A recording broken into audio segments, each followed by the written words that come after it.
Okay, welcome to this week's video. And this week we're going to be talking about qualitative research, and I'm joined by Dr. Teresa Ryan and Dr. Bernadette Quinn, so thanks very much both.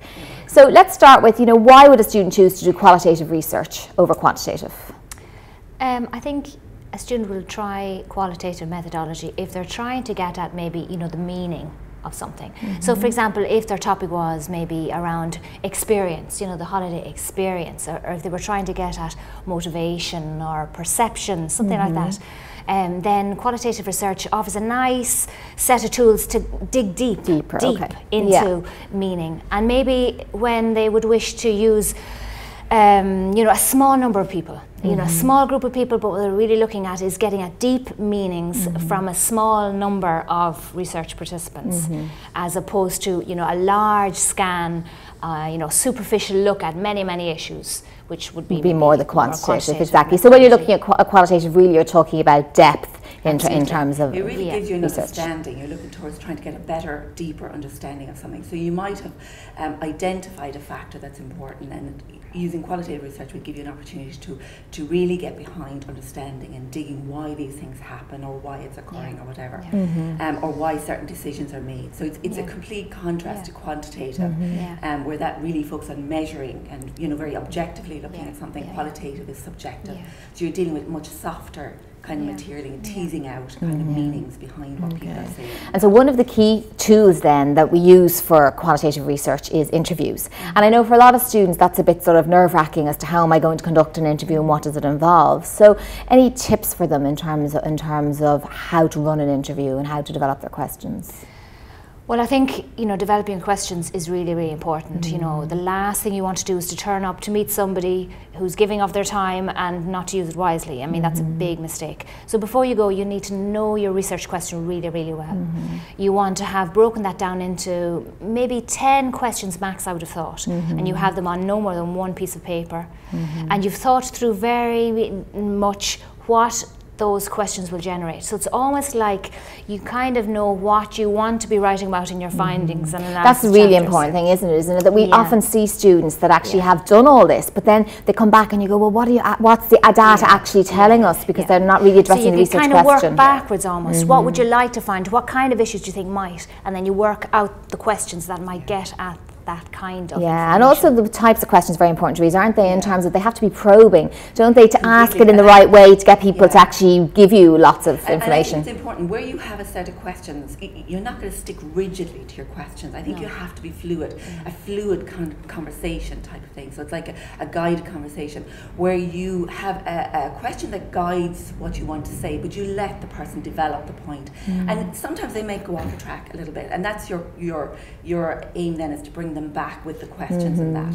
But it's not a case of going in and rigidly just asking these questions. You have to let and you also have to give the space, don't you? You have to give the person space to talk. That's right. Sometimes you get the best things when they've actually just rambled on about something else and suddenly you find something. I mean, you have to set up a nice, comfortable scenario. So you have to, you start with easy questions. So the person relaxes and they're happy to talk and to tell you a little bit about the organisation. And then move into the harder questions, gradually.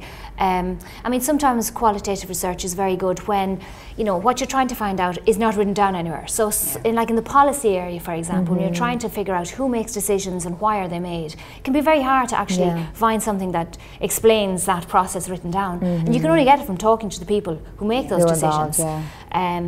But you have to tread carefully, and you have to be non-judgmental. You have to be very careful. You accept whatever is said, and not to appear critical in the context of an interview. And also not to appear biased is very important, isn't it? That you're not coming in with an agenda, particularly if it's a sensitive issue. The point that Bernadette made was very good about kind of knowing what you want before you go in there, but don't let that lead you too much. No. It doesn't mean that's what you're going to find. I mean, I think that's about really doing your groundwork before you go in, and a lot of that comes from your literature, being comfortable with what you've looked at in the literature. And when you're comfortable with that, then you really have an idea of where you want to go with this research. But that doesn't necessarily mean that interview is going to take you there. So you have to be open to the fact that it can bring out findings that you weren't prepared for, and you have to work with those as well. They're equally as valid. It just means maybe re-looking at your research slightly, but they're equally as valid as the other types of findings. And how do you get people to agree to be interviewed by you? That can often be the fear, is how am I going to get 10 or 12 or 15 people I think you know, your approach is very important, and I suppose I've always found when I was doing research that when you explain what your research is about and what you're using it for, people tend to be very open to meet you. And again, sounding professional when you approach them, having your homework done, being flexible in terms of when you can meet them, you know, when you come to them, that type of thing. All those things. And confidentiality can be important as well, can't it, for some issues? I mean, obviously, you know, you have to you know, agree on confidentiality, you know, that no names are mentioned, no organisations are mentioned, and that has to be absolutely clear up front. I mean, I think as well, realistically, doing interviews can be a very good way of making contacts. You know, once you've had one interview, somebody may suggest somebody else to talk.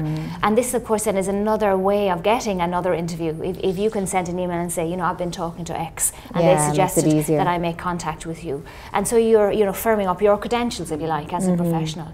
So that in itself can be a useful way to get in. Absolutely. Interviews. And I think it is one of those skills, isn't it, that you develop as you do more. Absolutely. So your first interview isn't going to be as good as your 10th because you develop the skills and doing abilities. that first interview is very hard. And I mean, you know, students can hold back and be nervous, but I mean, I would suggest, you know, prepare yourself well, as Teresa said, but go in there. And then it'll get better from then on. And the really important thing I think to say about interviews too is that, you know, you get one chance. You can't go back and ask again. So you have to make sure you've all your questions that you need to get the information to try and get it out. And it's always that, remember that after your first or second interview, I mean, you should do, you know, some type of pilot interview before you go out into your actual interviews as well, to get a feel for how your questions work or whether people understand. And they're understandable, Exactly. And but as well as that, even after you do a couple of interviews, sometimes you find that some information is coming out that you haven't thought about before, and it's okay then to re-look at your protocol and your questions to adapt your questions. And that's very much the advantage in some ways of qualitative research, isn't it? With quantitative research you're tied to whatever your questionnaire is, but with qualitative that's part of the process is that you can amend and add in. You can change it, and that's perfectly valid to go back and adapt. And do that. Okay, thanks very much. So hopefully that's been helpful for you this week in terms of thinking about why to do qualitative research, and also some tips about how to maximise your undertaking in that way. So thanks very much. See you next time.